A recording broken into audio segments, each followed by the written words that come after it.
Hey everybody, just wanted to come out with a couple of quick updates about some information I'd put out on my Facebook page as well as my website a couple of days ago about online therapy. There's been some pretty exciting changes that have happened here recently, at least some temporary changes that state and federal government has put into place to make it more accessible. And this is particularly important if you're already involved in therapy and have experienced a disruption, or if you've wanted to start therapy and felt like you couldn't start because of some shelter in place orders or just wanting to be more socially isolated, or if you're in a high risk category or maybe even find yourself in quarantine. Several insurance companies who haven't reimbursed for online therapy or even telephone therapy in the past are starting to do so now, at least on a temporary basis. That also applies to several of the employee assistance program benefits that you have. So the same benefits would apply as a face-to-face visit. So in addition to that, several states are starting to lift restrictions on practitioners who are licensed in other states being able to practice in theirs.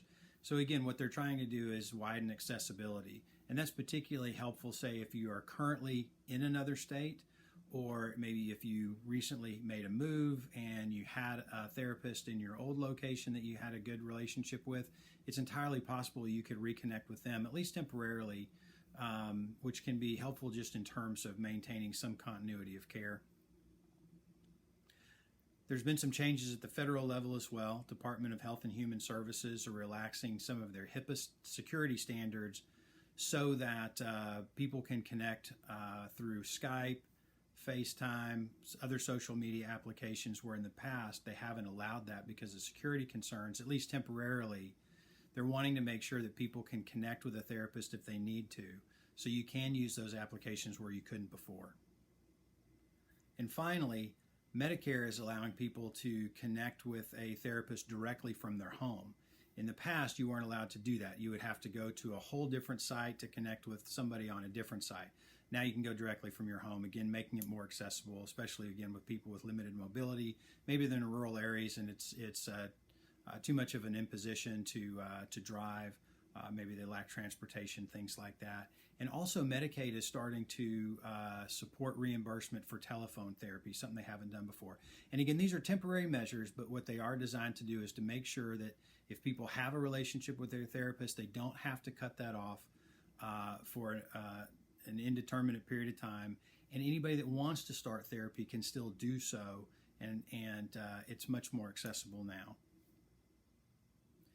So I just wanted to share some of these updates with you. My main concern is I want to make sure that people know they don't have to stop going to therapy or put off going to therapy if they've been wanting to start but felt like they couldn't because of the current CDC recommendations about trying to limit our social connection. You can still do so.